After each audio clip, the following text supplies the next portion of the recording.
This is my audience for today.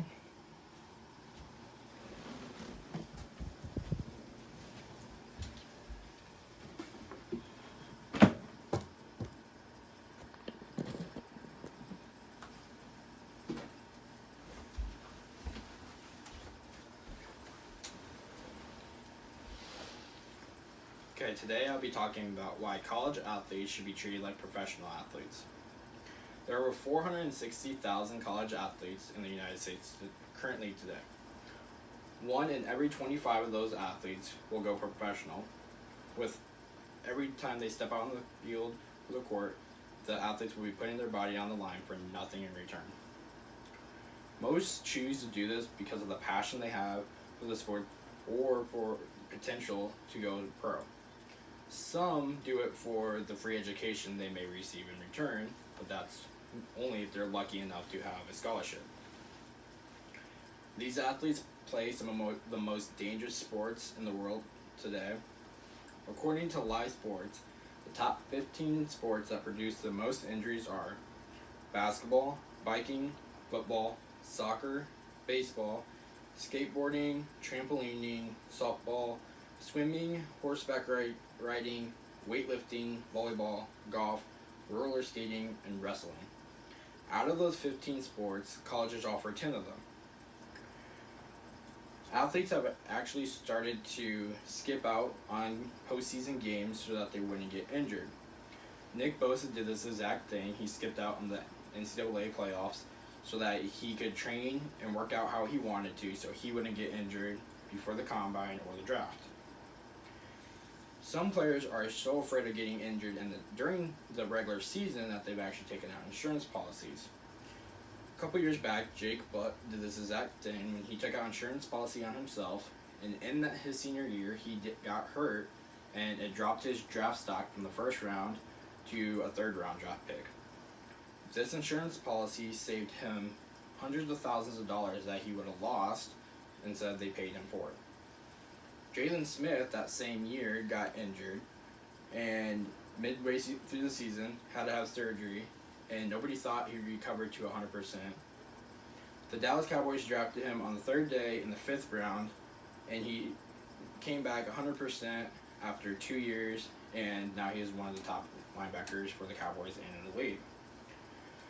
Most of the college athletes' time is taken up by either their sport or their schooling. According to the 6-time NBA champion Kareem Abdul-Jabbar, while playing at UCLA in college, it was a 7-day-a-week job, and athletes were banned from having any other job on the side. These athletes are expected to lift weights, watch film, practice, and of course play along with doing their studying and their coursework. Paying these athletes would allow them to make money to live on and pay for their own schooling, as well as reward them with money for the work they're doing, just like your job or my job does for us. Some players get scholarships, but many don't. Walk-ons are those players who don't get scholarships and pay their own way. According to Sports Engine, 46% of college athletes are walk-ons in D1, with 36% of D2 athletes being walk-ons. People think scholarships are a reward enough, but a college can't give out everyone a scholarship on a team. On a 130-man football team, they can only give out 85 scholarships to that team, and the players who don't receive them can possibly receive them later on, but they're not guaranteed. We also have to think about all the people who abuse those scholarships. They can party instead of doing homework, and they will start failing classes, which happens quite often. According to Tiffany Patterson, who teaches college students about finances and has a bachelor's in economics, she believes paying them would help teach them about financial awareness, but the fans believe it would remove the passion in the game and the purity of the game. I personally believe that it would solve many of the scandals around the NCAA. Over the years, the NCAA has had many scandals, more in the past few years than in previous years. Some of the most notable are Notre Dame football players who paid other students to do their classwork, players receiving money from a shoe company like Adidas or Nike, or any other outside person just to play for a certain team that they sponsor, like a Louisville player received money from Adidas. Coaches paying families and the players themselves to play, like Arizona's head coach did a year ago. And families receiving money so that players would go to a certain school without the player's knowledge, like a former Kansas player's family did 2 years ago.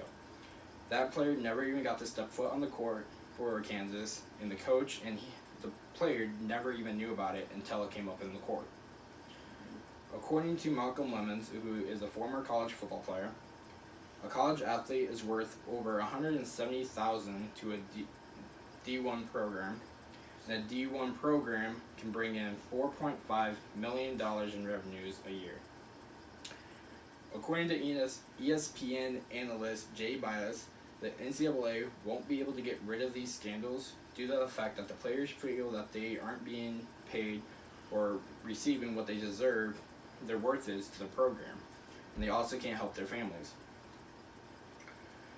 So, in conclusion, many people feel like the athletes get their schooling as reward, but the athletes are more focused on their health, money issues they or their family has, and trying to manage their classes when their sports take up most of their time.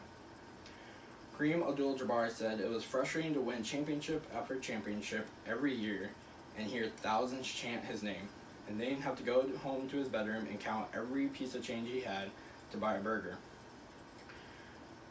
This is why college athletes should be paid even a minimum wage or average minimum yearly wage of what we get paid, just so that they can manage. So next time you watch a college event, think about what the players are going through, or the next time you see a scandal, wait to see what the story is and what the players did before you judge the case.